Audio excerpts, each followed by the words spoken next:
요즘 우리나라에 참으로 참 안타까운 일이 있었습니다. 여러분도 매스컴을 통해서 많이 보시고 잘 아실 것입니다. 캄보디아에 간 우리 한인들 64명 우리나라 비행기, 국적기지요 비행기를 타고 다 수갑을 찬 채 64명이 어제 오전에 인천공항에 도착을 했습니다. 많은 대학생들, 청년들, 또 그 중에는 여자들도 있고, 캄보디아에서 있다가 체포되어서 64명이 돌아온 겁니다. 왜 그런 일이 일어났을까? 광고를 보고 모집을 보고 많은 사람들이 거기에 캄보디아에 갔고, 심지어 자기 대학 선배들의 권유로 그곳에 갔습니다. 2주만 근무하면 1,000만 원에서 1,500만 원 주겠다. 호텔에서 맛있는 음식을 먹고 또 주말에는 거기에 또 여행도 가고 달콤하게 그렇게 광고를 하고 또 모집책들을 통해서 그렇게 선배를 통해서 그렇게 했거든요. 많은 대학생들이 20대 학생들이 거기에 이제 현혹되어서 캄보디아에 갔습니다. 결과는 어떻게 됩니까? 깊은 수렁에 빠지게 되고 나올 수도 없이 철조망 속에서 갇혀서 정말로 그들이 노예와 같은 그런 생활을 했고, 결국은 쉽게 돈을 벌기 위해서 거기 갔더니 그 결과는 멸망이고, 또 어떤 대학생 죽어서 시체로 발견이 되기도 하고, 그런 일들이 발견되고, 앞으로도 그런 계속해서 지금 빙산의 일각이지만 계속해서 앞으로도 그것이 밝혀지리라고 봅니다. 왜 그랬을까? 허황된 것, 수고하고 노력하지 아니하고 단번에 1,000만 원 이상을 단시간에 벌 수 있다는 거기에 현혹되어서, 그것도 공부한 대학생들이, 젊은 청년들이, 또 우리나라가 그렇게 못 사는 나라가 아니고 35,000불 선진국이라는 그런 나라에서 참 후진국에, 제가 캄보디아에 한 10일 정도 간 적이 있습니다. 오래 전이죠. 10한 5, 6년 전. 지금도 뭐 마찬가지예요. 아주 열악한, 1인당 GNP가 2,000달러나 이거밖에 안 돼요. 우리는 35,000이죠.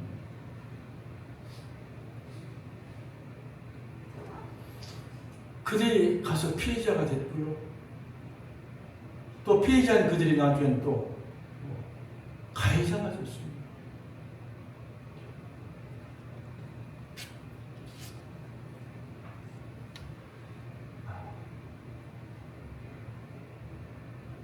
세상에는 공짜가 없습니다. 누가 그렇게 주겠습니까? 또 그것을 주어진다 하더라도 그것은 다 어둠이고, 그것은 다 불법으로 행한 죄입니다. 젊은 시절에, 대학생 시절에 정말로 바른 생각을 가지고, 정직한 생각을 가지고, 지난번 말씀처럼 우리의 복이 뭐냐? 내가 수고하고 노력하고 애쓰는데 거기에 하나님이 복을 주셔서 거기에 열매 맺고, 그리고 그렇게 사는 것이 정말로 하나님의 축복이라고 말씀을 드렸습니다. 하나님의 축복은 우리가 수고하고 애쓴 대로 정직하게 내가 열심히 공부하고 열심히 내가 노력하고 내가 열심히 일한 대로 거기서 급료를 받고 그걸 가지고 저축하고 그걸 가지고 잘 세워서 나간 그것이 진짜 하나님이 주시는 우리 참된 복인 줄로 믿습니다. 하나님은 정직한 자의 은혜를 주십니다. 오늘 아침에 유수 예배 때도 너희가 세상의 빛이라 그 제목으로 말씀입니다. 세상 속에서 빛, 어둠 속에서 우리 믿는 사람들, 하나님의 자녀, 빛을 발하는 사람이 되어야 합니다.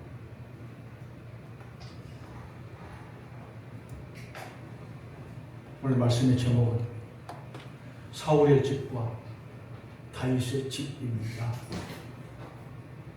여러분, 어떤 인생이 행복한 인생입니까? 어떤 가정이 정말로 성공적인 가정이 됩니까? 오늘 말씀에 보면 한 절의 말씀입니다. 3장 1절 다시 한번 읽겠습니다. 시작.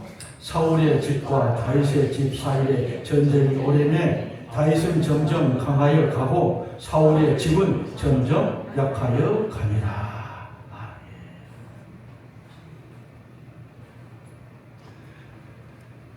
사울의 집과 다윗의 집을 오늘 대조해서 보여주고 있습니다. 두 가문이 오랫동안 전쟁이 일었습니다. 근데 시간이 지날수록 다윗은 점점 강해지고 되어 가는데 반대로 사울의 집은 점점점 약해져 가고 있다. 여러분, 시간이 지날수록 점점 좋아지는 가정, 점점 되는 그런 가문이 좋은 가문입니다. 그러나 시간이 흐를수록 점점점 나약해지고 점점 힘들어지는 그런 가문은 좋지 않은 가문입니다. 여러분, 어떤 가문이 되고 싶고 어떤 가정이 되고 싶습니까? 그렇다면 오늘 다윗의 집은 오늘 보니까 다윗은 그래요. 다윗은 점점점 강해지고 사울의 집은 점점점 무너져 버리는 그 이유가 무엇일까요? 분명히 이유가 있습니다. 이유가 없는 건 없습니다. 첫 번째, 인생의 주권에 관한 문제입니다.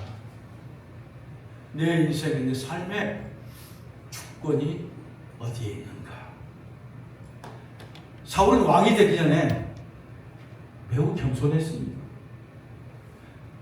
사울의 직업 변변치 않았습니다. 왕이 될 만한 용기가 있는 사람도 아닙니다. 평범한 사람이었습니다.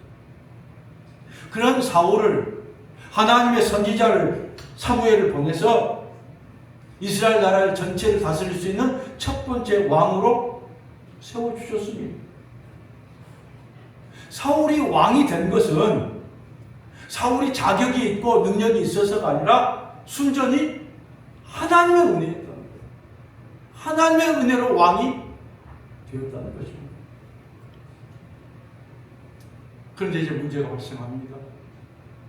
사울이 왕이 된 후에 이제는 점점 하나님을 멀리하게 됩니다.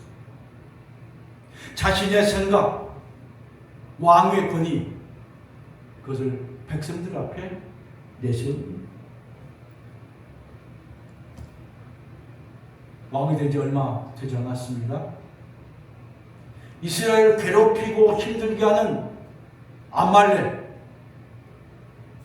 수백 년 전에 이스라엘 백성들이 애굽에서 나올 때에 이스라엘 백성들 저 뒤에서 약한 자들, 부녀자들을 공격해서 가지고 온 것을 약탈하고 빼앗는 아주 비열한 민족 아말렉. 이제 통일 왕국 시대 사울 왕 때에 그 아말렉을 다 쳐서 없애도록 하나님이 계획을 하셨습니다. 그래서 사울 왕에게 네가 아말렉을 쳐서 무찌르라.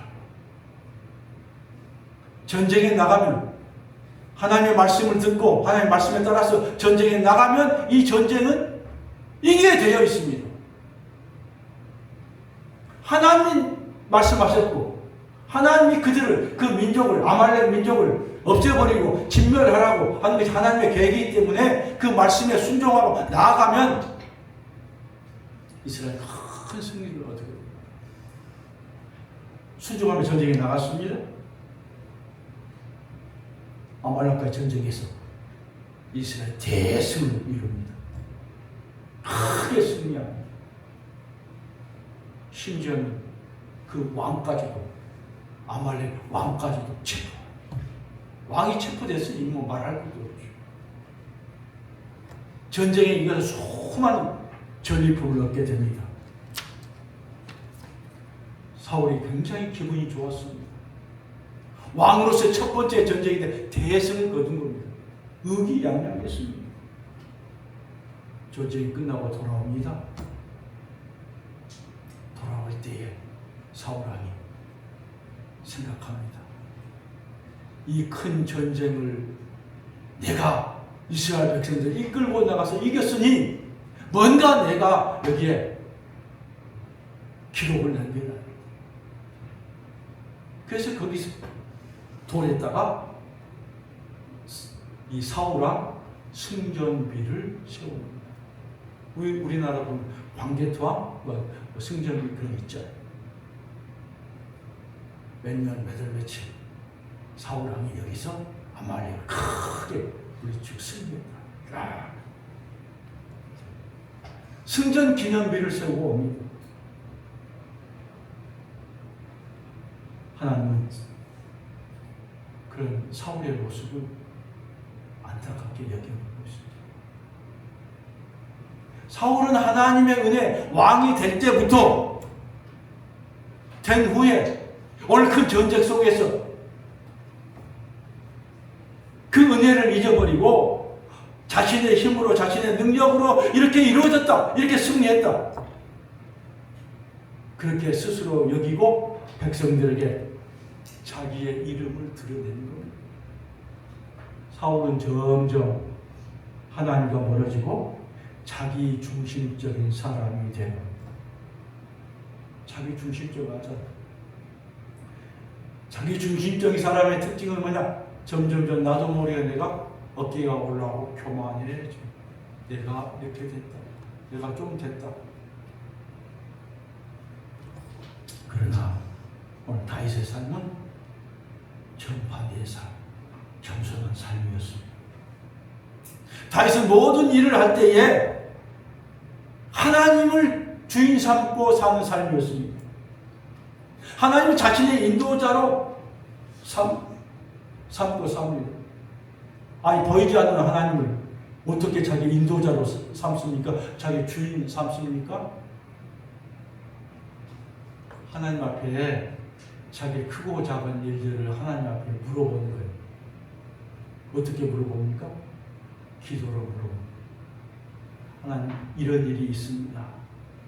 오늘 또 사울 왕에게 쫓겨다니면서 하루인데, 오늘 공부한 하루인데 하나님 어떻게 합니까? 어디로 가야 될지. 수많은 곳에서도 체포조가 있어서 체포하려고 하는데 어디로 가야 합니까? 어떻게 해야 됩니까? 늘 하나님 앞에 물었다, 기도했다. 그리고요, 제가 부족하지만 제가 하나님의 종입니다. 하나님의 백성입니다.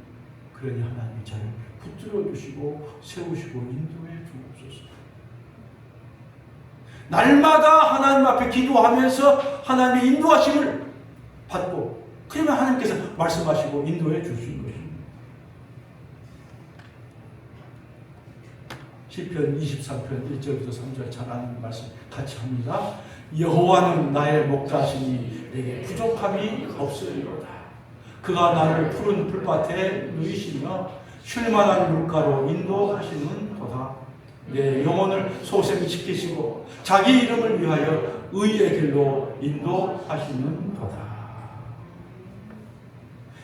다윗은 무엇이 잘 돼서 이 시편을 이 기도를 한 게 아닙니다. 힘들고 어려운 상황 속에서 더욱더 하나님을 의지합니다. 이어서 우리에게 말씀하죠. 내가 사망의 음침한 골짜기로 다닐지라도 내가 해를 두려워하지 않을 것은 주께서 나와 함께 하심이라. 주의 지팡이와 막대기가 나를 안위하니 나를 보호해 주십니다. 다윗은 일이 안 풀리고 힘들고 어려울 때에 하나님을 원망하거나 불평하지 않았습니다. 내가 이렇게 믿음으로 살려고 했었는데 내게 왜 이런 어려움이 있고 오늘도 왜 이 고난을 받아야 돼? 이것도 내가 잘못해서가 아니라 애매한 내가 고난을 받게 됩니까? 그런 생각이 왜 안 들었겠습니까? 다윗은 누구보다도 고난이 많은 사람입니다. 그것도 애매한 고난을 많이 받았습니다. 그런 중에도 다윗은 누구보다도 믿음으로 살려고 노력했습니다. 사울 왕에게 충성하면서 나라를 위해서 수많은 그런 전쟁에 다윗은 참여했습니다. 사람 같으면 사울 왕이 사이지만 인정도 안 해주고 죽이려고 하고 언제 죽을 줄 모르고 근데 충성하겠습니까? 안 하죠. 도망가 버렸습니다. 그건 그거고 사울 왕이 자기를 미워하는 건 미워한 거고 나는 이 나라의 장수고 장군이고 그래서 이 나라를 보호해야 될 책임이 있는 군인이기 때문에 나는 적군이 쳐들어올 때는 내가 가서 최전방에서 내가 가서 싸워야 되고 그래서 최선을 다해서 왕을 보호하고 나라와 백성들을 내가 보호해야 되겠다. 자기가 해야 할 일을 낙심하지 아니하고 절망하지 아니하고 계산하지 아니하고 묵묵하게 다윗은 실천했다는 거예요. 다시 말해서 내가 기분이 나쁘고 가정에서 가족끼리 부부가 서로 다툼이 있고 마음이 상할 때에도 왜요? 그래도 내가 해야 될 일을 내가 해야 될 것을 내가 하는 거예요. 엄마가 아빠하고 둘이 싸웠어요. 전쟁했어요. 기분이 나빴어요. 밥이고 뭐이고 없다. 야 오늘은 밥 없다. 그냥 가. 학교 그냥 가. 어떤 어머니들은 그런다. 기분 나쁜데 뭐 밥이고 뭐 필요 없어. 내가 화가 나는데. 근데 어떤 분은 기분은 나쁘지만 그래도 내가 밥을 해서 아이들에게 먹여야 되겠다. 기분은 나쁘지만 그래도 남편이 오늘 일 나가는데 남편에게 밥은 해줘야 되겠다. 여러분 어떤 사람입니까? 사울왕이 자기를 미워하고 죽이려고 했지만 다윗은 나라의 장수로서 자기가 해야 될 일을 묵묵하게 했다는 것입니다. 그럼에도 계속해서 정말로 나라를 위해서 헌신하고 왕을 위해서 충성했지만 그럼에도 사울왕은 미움과 시기가 계속해서 더 깊어졌습니다. 다시 여러 차례 죽을 고비를 넘깁니다. 그런 중에서도 다윗은 하늘의 하나님을 바라보면서 눈물을 머금고 하나님을 향해서 기도합니다. 그 기도가 무슨 기도입니까? 감사의 기도는 아닙니다. 무슨 기도예요? 자기 속에 있는 아픔, 고통을 드러내는 하나님, 제가 너무 힘듭니다. 이러다가 제가 죽을지도 모릅니다. 그래서 한번 더 화가 나고 더 힘든 거예요. 차라리 저 사울왕을 하나 데려가십시오. 저 사울왕의 가문이 완전히 폭삭 망하게 하십시오. 누구한테요? 하나님 앞에. 그러니까 화가 나고 힘들면 어때요? 내 속에 있는 것들, 그것을 다 하나님께 올려드린 거예요. 내가 억울합니다. 내가 너무 화나고 내가 고통스럽습니다. 사람에게 하면요, 그 사람 원수가 됩니다. 왜 하나님 앞에 합니까? 그러니 나의 이 고통을, 내 아픔을 하나님이 들으시고 하나님이 개입해 주셔서 하나님이 이 문제를 해결해 주십시오라는 거예요. 내가 문제를 해결하는 게 아니라, 내가 억지로 하는 게 아니라 하나님이 하시도록 하나님께 맡깁니다. 그걸 바로 하나님을 주인 삼는 거예요. 남편이 믿고 아내가 미울 수 있어요. 또 자식이 또 속성이 미울 때가 있어요. 하나님은 어떤 하나님 그렇지만 이 문제를 잘 해결되게 해주시고 깨닫게 하시고 제가 알게 하시고 그리고 다시 돌아오게 해주십시오.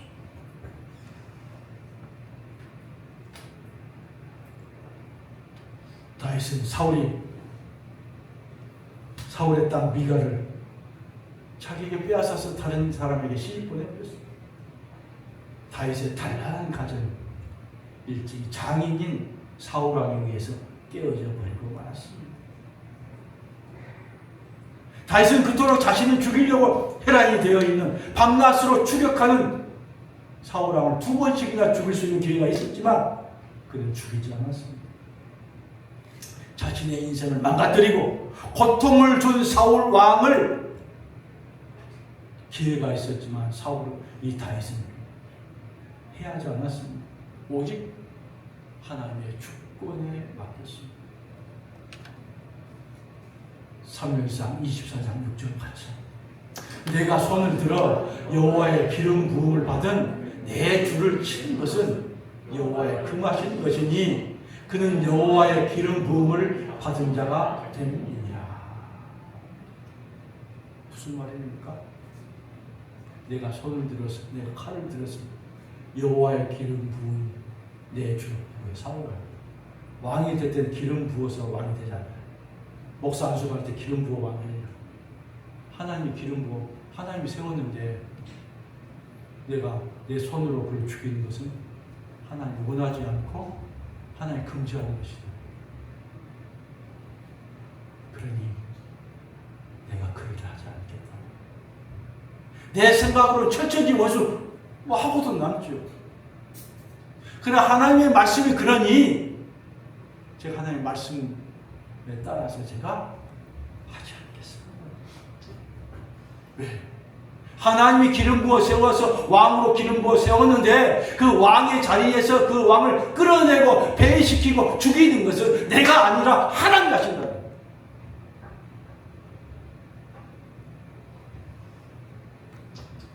다윗은 인생이 성공하느냐 실패하느냐 그것은 자신에게 달려있는 게 아니라 하나님께 달려있다고 온전히 맡겼다.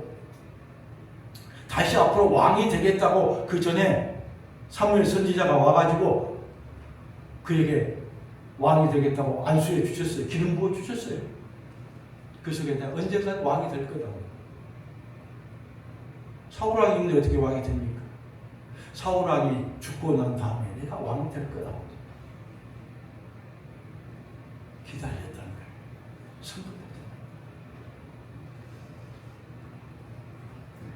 다윗은 그동안 자신에게 수많은 고통을 준 원수에 대해서 분노와 노여움이 왜 없었겠습니까?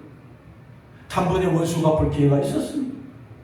왕이 빨리 되기 위해서 두 번째 왕이 되는 것은 하나님의 정해진 계획입니다.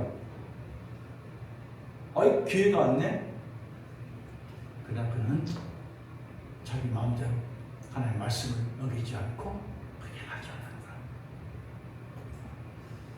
다윗이 사울 왕을 죽인다고 해도 그를 욕하거나 손가락 잘 사는 아무도 없습니다. 그러나 다윗은 왕을 세우신 분도 하나님이시요 왕을 패하게 하신 분도 하나님이시니 그렇게 하나님을 고백하면서 모든 주권을 하나님께 맡겼습니다. 이것이 다윗의 믿음. 욥의 믿음도 마찬가지입니다. 많은 10명의 자녀를 주시고 또 많은 재물을 자기에게 주셨지만 어느 하루아침에 10명의 자녀를 바람이 불어서 집이 무너져서 10명의 자녀가 죽습니다. 가지고 있던 재산이 다 빼앗겨버립니다. 그때 고백하기를 하나님 왜 이랬습니까? 자기 몸은 나중에 악성 피부암과 같은 그런 병이 걸려서 이제는 죽게 됐습니다. 그럼에도 여러분 고백하기를 모든 걸 주시는 분도 하나님이시고 취하시는 분, 가져가시는 분도 하나님이시니 하나님의 이름에 영광을 받으시옵소서. 내가 뱃속에서 어머니 뱃속에서 나올 때 아무것도 가지고 나오지 않았는데 그렇게 고백합니다. 되게 하신 분도 하나님이시고 또 그걸 가져가신 분도 하나님이시고 하나님의 주권입니다. 여러분 힘들고 어려워도 자신의 감정을 세우거나 자신의 욕심을 따라 성급하게 행하지 마십시오. 경제가 필요하고 돈이 필요하고 대학생들 얼마나 필요해요. 그래서 그냥 한 달 가서 하면 되지. 그냥 자기 욕심, 감정 성급하게 결정하고 화버렸다는 거예요. 돌아올 수 없는 그 길을 가고 힘들어도 하나님의 도우심과 역사하심을 거기에 맡기시기를 간절히 바랍니다. 점점 되는 인생, 장래가 있는 집안은 감정을 앞세우고 자신의 힘으로 사는 사람이 아니라 하나님이 공급해 주신 그 힘으로 사는 인생인 줄로 믿습니다. 두 번째, 하나님을 가까이 하는 삶. 하나님과의 거리입니다. 사울은 그가 왕이 되어서 높은 자리에서 점점점 하나님과 거리가 멀어집니다. 사람이 하는 일이 잘 되고요. 평안하고 성공하면 나도 모르게 점점점 하나님과의 관계가 느슨해집니다. 성경이 그렇고 많은 사람들이 그렇습니다. 우리 교회는 그런 사람이 없죠. 성경. 하나님께 예배하는 것이 소홀하고 말씀보다도 사람들의 말에 귀를 기울여 세상에 대해서 귀를 기울입니다. 목사님 그거 아니에요. 목사님 사회생활 잘 안 해봐서 몰라요. 세상은 그렇게 아니. 세상은요. 세상이 적당하게 그렇게 해서 사는 것이지 사업하는 사람이 그렇게 사업하는 것이지 성경대로 믿음대로 안 됩니다. 목사님이 몰라서 그럽니다. 그렇게 몰라서 그럴 수도 있죠. 저도 사회생활에서 압니다.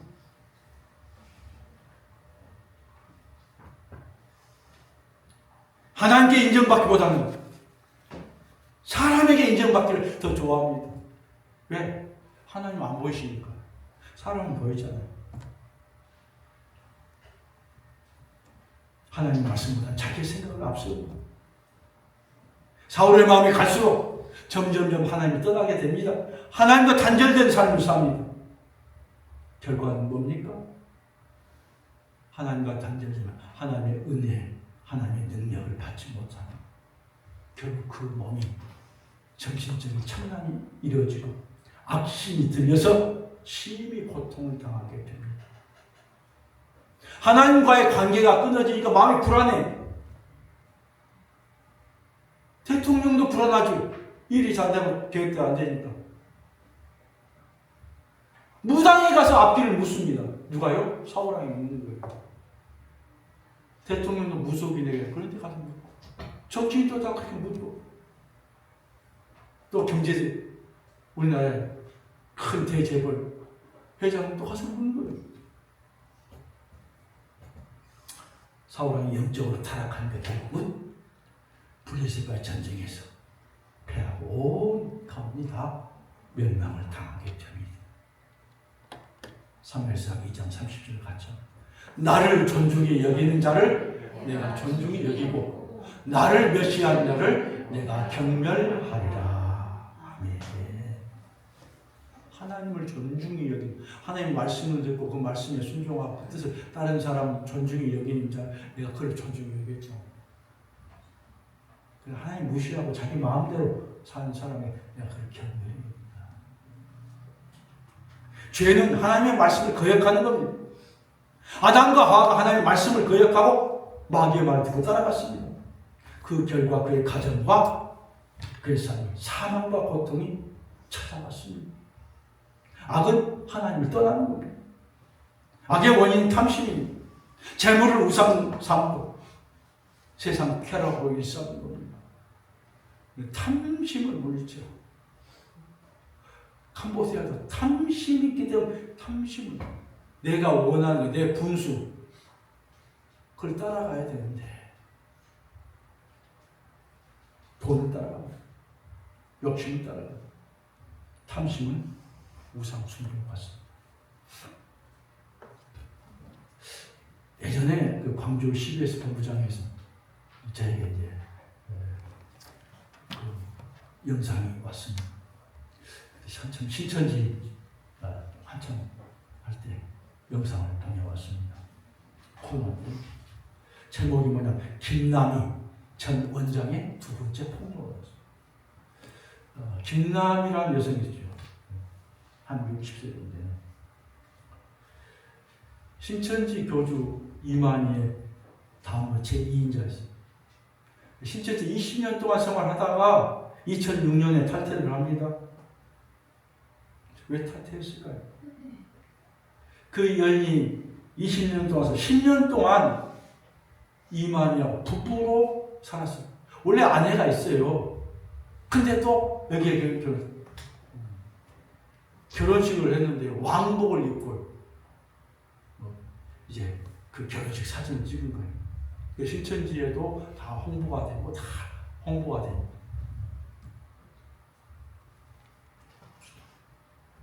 그러기에 이 여인은 누구보다 이만희에 대해서 압니다. 그래서 이제 이만희, 김남희 비슷한 희는 빛날이에요. 희 빛과 빛이 만났다는 거예요. 이만 김남 만남 이식임식 이기 빛과 빛이 만나고 그래서 이기게 됐다. 우리가 이긴 자가 됐다. 참 그렇게 원래 이 김남희 여인은 서울 압구정도에 사는 참 부유한 사람. 재산이 굉장히 많았습니다. 남편과 두 자녀를 두고 별 어려움 없이 참 사는 여인이었습니다. 카톨릭 성당에 다닌 중에 신천지 신자에게 신천지 주수꾼에게 포섭당했어요. 그래서 거기 신천지에 들어가가지고 자신의 돈으로 압구정동에 신학원을 세웁니다. 무료 신학원. 매달 2천만 원 이상을 사비를 털어서 그 신천지 신학원을 운영하게 됩니다. 신학원은 뭐냐면 신천지에 참 온 사람들 포섭해가지고 거기서 신천지 교리를 가르쳐요.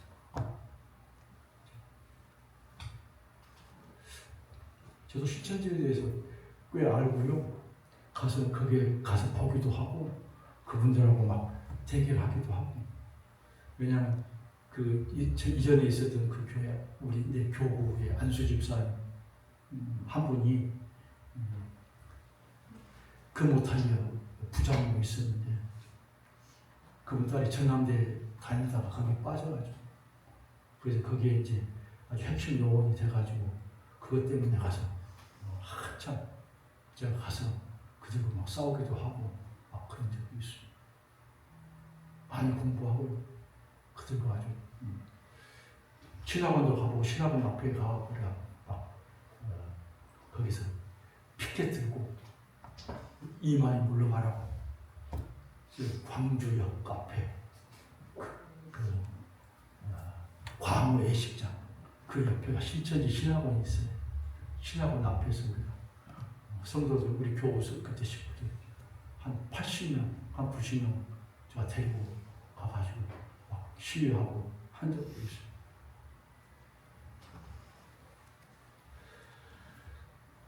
거기에서 신천지 교리를 가르칩니다. 근데 신천지라고 안 해요. 그냥 성경 말씀을 가르치는데 다 나중에 한참 한 다음에 그 구원자가 누구냐? 그 구원자가 이만희다. 처음에는 근데 그걸 모르고 공부 막 하고 있잖아. 와서 막 공부하고 있는 사람들 앞에 공부하고 있는데 그 2층 공부하고 있는 그 앞에서 큰 소리로 신천지에 대해서 이만희에 대해서 가정 파괴법을 그렇게 하면서 그렇게 하니까 그 속에 이제 신천지 공부하러 왔다 갔다 하는 사람들 이게 뭔가? 응? 여기가 신천지 교육원이네 신학원이네 그 사람들이 알게 된 순간 손님 떨어지죠. 나중에 이제 있는 우리 교회에 와서 그때 있는 교회가 신천지가 이제 협상하자고 우리도 그 교회 안 할 테니까 우리에게 제발 와가지고 하지 말아라. 광주에서는 그런 적이 처음이고 이만희가 속았어요. 그가 하나님인 줄 알고 절대 복종했어요. 신천지에 수백억, 수천억에 가까운 돈을요 다 갖다 바쳤어요. 사기 결혼까지 하고 몸도 바쳤죠. 근데 결국은 이용 가치가 떨어지니까 거기에 핵심에서 밀려나게 되는 거예요. 그때서 이제 이 여인이 정신을 차린 거예요. 자신의 삶을 돌아보니까 수만 날 동안 자기가 신천지에 빠져서 자기의 좋은 남편, 사랑하는 가족들에게 남편에게 이혼당하고 가정은 깨어지고 자신의 수많은 재산과 인생은 다 허비되고 몸도 망가지고 이제 제정신이 든 거예요. 그럼 탈퇴하고 회개하고 그 신천지 집단에 대해서 얼마나 억울한 그걸 이제 폭로하기 시작합니다. 그래서 김남희 씨가 폭로한 것은 이만희는 구원자도 아니고 하나님도 아니고 우리가 똑같은 사람이에요. 이만희를 구원자로 믿는 신천지는 이 땅에서 없어져야 된다. 언제요? 한참 코로나 이럴 때 그때 그렇게 나와서 그렇습니다. 신천지는 아주 흉악한 이단 집단입니다. 제가 평화를 봤어요. 거기 한 번 빠지면 빠져나오기가 쉽지 않습니다. 가정이 깨지고 직장 생활에 멀리되고 학생들이 학업을 포기하게 돼요. 신천지 교리 중에 중요한 교리가 있는데 신천지는 육체가 죽지 않고 영원히 사는 육체 영생 교리가 있습니다. 사실일까요? 신천지 교주 이만희 씨가 1931년생 지금 만 94세입니다. 죽을 날이 멀지 않았습니다. 이만희가 죽으면 문제가 심각하게 될 것입니다. 신천지는 밀교예요. 오직 신천지만이 구원이 있고 다른 교회는 구원이 없다고 생각합니다. 주장합니다. 그들은 예수님을 믿지 않습니다. 왜? 예수님의 시대는 오래전 2000년 전에 예수님 시대는 끝났다는 거예요. 이 시대의 구원자는 생명나무인 이만희를 믿어야 구원받는다고 그들이 믿고 있다는 거예요. 우리 같은 황당하죠. 거기에 빠진 사람은 그걸 믿고 있다는 거예요. 시대마다 구원자가 이 시대는 이만희가 제2의 예수님 성령이여 보혜사 성령이라고 믿고 있기 때문에 여러분 주님을 부인하고 하나님을 멀리하는 인생은요 소망이 없는 것입니다. 결국 그의 끝은 처참하게 멸망하게 됩니다. 하나님을 가까이 하는 방법은 하나님 말씀과 기도입니다. 요즘도 매스컴에 오르내리고 있는 통일교에 대해서 문선명의 부인, 문선명이 죽을 지 오래됐죠. 한학자, 거룩한 어머니라는 거룩한. 그러니까 쉽게 말하면 어머니 하나님과 똑같다는 얘기, 그걸 알지, 이해가죠. 거룩한. 실체가 다 지금 드러나고 있잖아요. 오래가지 뭐. 마지막 세 번째. 사울의 인생과 다윗의 인생. 사울의 인생은 점점점 망해져 가고, 그렇지만 다윗의 인생은 점점점 되기 시작합니다. 다윗은 힘들고 어려울 때 더 하나님을 찾았습니다. 하나님과 가까이 합니다. 시편 73편 28절. 하나님을 가까이 하는 게 내게 복이라. 내가 여호와를 나의 피난처로 삼아 주의 행적을 전파하리이다. 다윗이 무서운 죄를 지었을 때에도 하나님 앞에 철저하게 나가서 회개합니다. 사람이 죄를 지을 수 있습니다. 그렇죠? 잘못할 수 있습니다. 믿는 사람도 때로는 죄를 짓습니다. 그럴 때 우리는 자신의 죄를 회개하고 하나님께 돌아오면 됩니다. 탕자가 돌아올 때 그 아버지가 조건 없이 받아줍니다. 깨닫고 돌아온 자에게 구원이 있고요. 깨닫고 돌아온 자에게 소망이 있는 거예요. 여러분 모두가 구원받고 소망이 있는 줄로 믿습니다.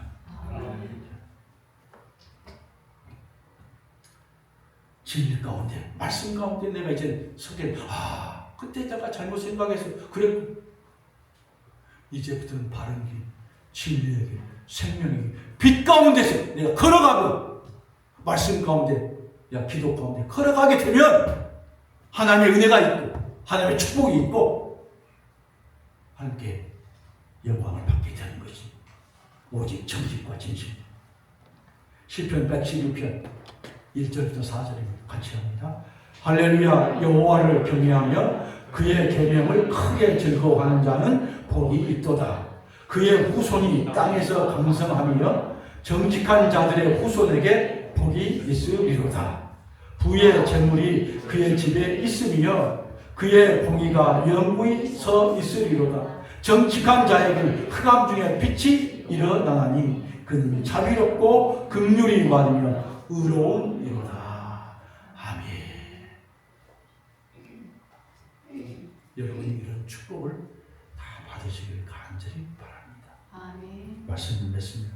사랑하는 여러분, 여러분의 삶이 다윗과 같이 참전 되어지는 인생이 되시기를 간절히 바랍니다. 아멘. 점점 솟아오르는 아침 해와 같이 원만한 광명에 이르고 풍성한 인생이 되기를 원합니다. 그러기 위해서는 내 자신을 내려놓고 자기를 부인하고 여러분의 주권을 하나님께 맡기고 그 주권을 돌리십시오. 날마다 말씀과 기도로 하나님을 더 가까이 앉도록 하십시오. 그러면 여러분의 삶이 흑암 중에서 일어나고 가정이 회복이, 형제가 회복이 되고 건강이 회복이 되고 자녀들이 잘 되면서 앞길이 열려질 줄로 믿습니다. 아멘. 그런 은혜가 있는 여러분 되시기를 주의 이름으로 축복합니다.